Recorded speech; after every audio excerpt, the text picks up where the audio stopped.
Ora, o que o Telhada diz, e é verdade, né, que quando você defende a sua posição, você perde com relação a outros que se corrompem.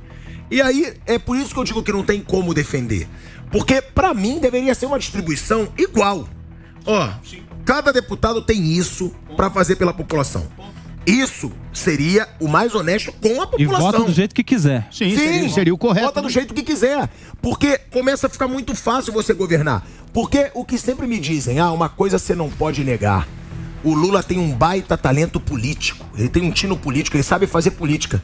Gente, é saber fazer política. Você chegar, bota aí, bilhões aí. Quem vai votar a favor? Toma.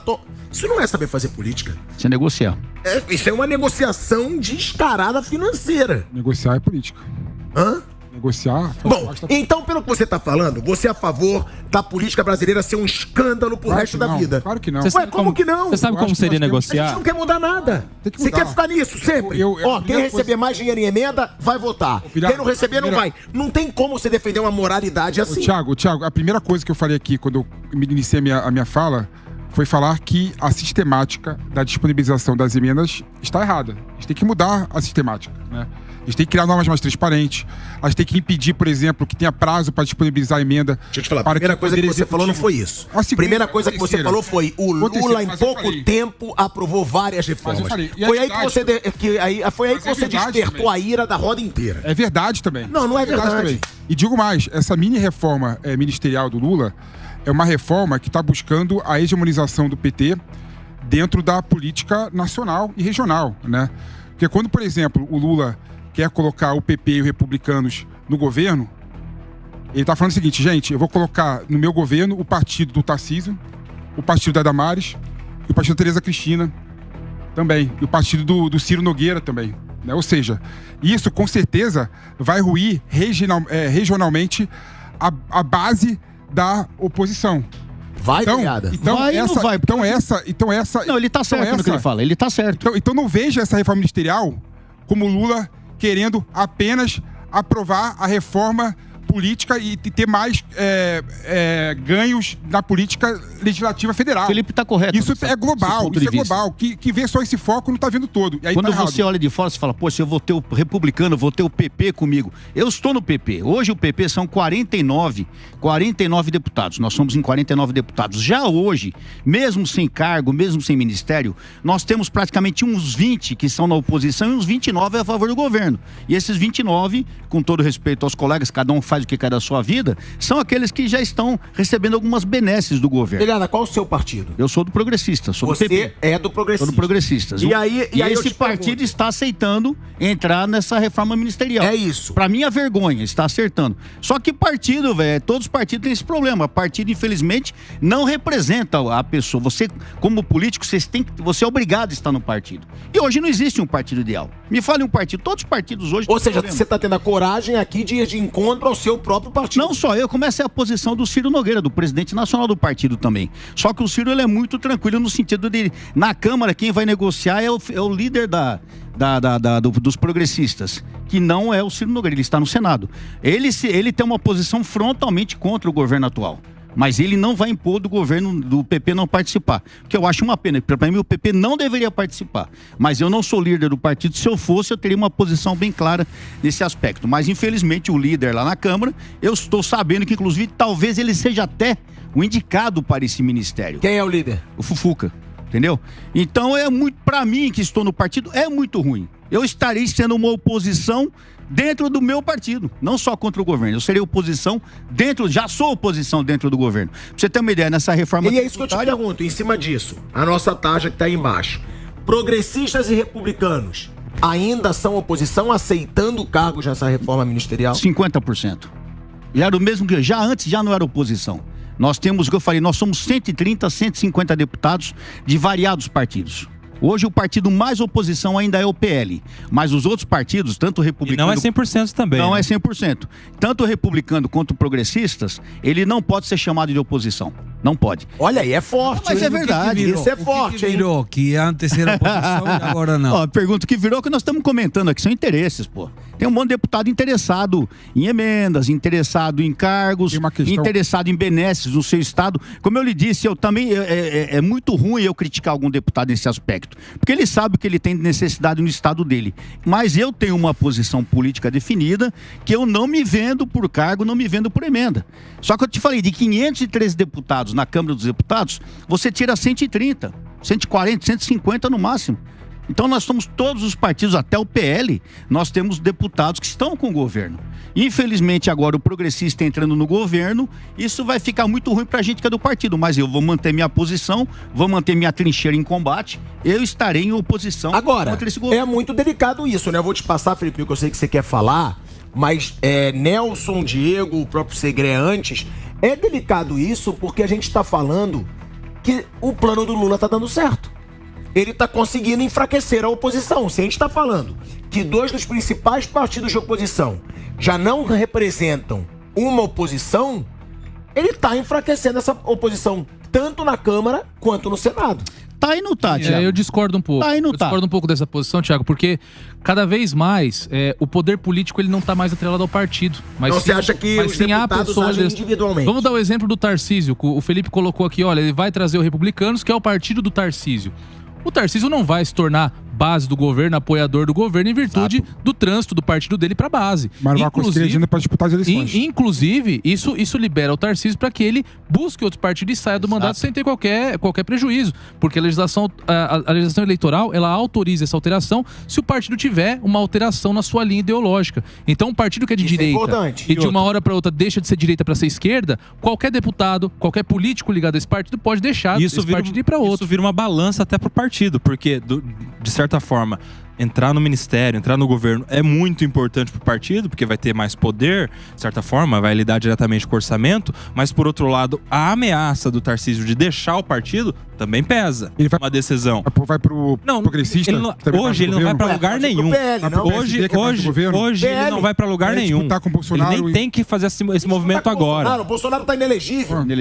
Até agora. Mas você tá falando besteira, gente. O Lula era preso, já tava preso há 2 anos atrás. Você tá falando que ele vai disputar com o Bolsonaro tá inelegível. Não disputar a eleição com o Bolsonaro, disputar a hegemonia partidária. Ô Felipe, até... Família Bolsonaro, leia-se, os filhos todos, Felipe, Bolsonaro. Hoje o Tarcísio é um presidenciável. Você acha que não pesa pro Partido Republicanos? O Partido Republicano tem alguém que pode ser um presidente. E outra coisa isso preza muito. Outra coisa que eu falei aqui, quero repetir, gente. O Ciro Nogueira, que é o presidente nacional do Progressistas, ele é oposição ferrenha ao governo Lula. Também, então, isso não está 100% fechado. É lógico que na Câmara o pessoal do progressista quer ir, mas o nosso presidente nacional, o Ciro Nogueira, ele é oposição. Tanto que eu converso muito com ele que nós somos oposição. É que ele tem uma linha muito democrática de deixar o partido à vontade para decidir nas suas esferas. Mas só para o povo entender, qual é o peso? O progressista é oposição. Qual é o peso de um ministério para um partido? Muito. Isso é bom pro povo entender. Duas coisas. O partido vai deixar de ser oposição por um ministério. Duas coisas. Primeiro, cargos. Segundo, lida com orçamento. O ministério tem dinheiro para gastar. Sabe aquela coisa do deputado dinheiro pro partido também. Não, dinheiro do ministério. Não, do ministério. Mas sabe aquela coisa do deputado ter que ir bater na porta do ministério? Quando o partido entra no ministério, ele está lá de dentro da porta. E aí ele é que distribui as cartas do orçamento, as portas entendeu? Para todos os deputados e senadores do partido. Ou seja, não é só para aquele que é colocado como ministro. Abre as portas para partido todo. Que tem acesso só que isso, eu repito, é um cabresto, né? O que acontece? Quando você aceita essa imposição, você passa a ser um escravo do governo. Porque a hora que mesmo que o meu partido aceite e eu seja oposição, eu continuo não tendo nada. Só que aqueles que têm, eles vão ser obrigados a votar em tudo que o governo quiser. A partir do momento que ele se torna oposição, ele não volta com o governo, toma cargo, toma emenda e o cara passa a sofrer represália. Então não deixa de ser um cabresto, não deixa de ser uma escravidão, uma servidão ao governo. Por isso que eu, Telhada, não aceito. Não aceito essa imposição e não vendo o meu mandato. Isso eu deixo bem claro. Tá comprando a alma do dia. Tá vendendo a alma pro diabo. Fala, o que você quer falar, pelo amor de Deus? Não, é importante destacar o seguinte, a democracia no Brasil é uma democracia partidária. A gente tem democracia forte quando nós lutamos por partidos políticos fortes, né? Então, não adianta falar aqui, como o Diego falou, que a nossa política, o que interessa é o candidato, é a pessoa física, não é verdade. O que interessa realmente é a estrutura partidária do candidato, né? Dificilmente, outro ponto que eu queria destacar aqui, não existe presidenciável atualmente. Uma eleição que vai acontecer daqui a 4 anos, você querer falar que o Tarcísio é presidenciável, Não. que o... É o nome natural, meu O amigo. governador de Minas é presidenciável. Não dá pra fugir Tarcísio, completamente Zema, Haddad, Michele, todo mundo é Tá presidenciável. muito cedo pra discutir eleição. Você sabe que não tá muito cedo e você sabe muito bem quais são os nomes fortes da direita não sei bem, capazes de brigar por uma presidência. Muda toda hora.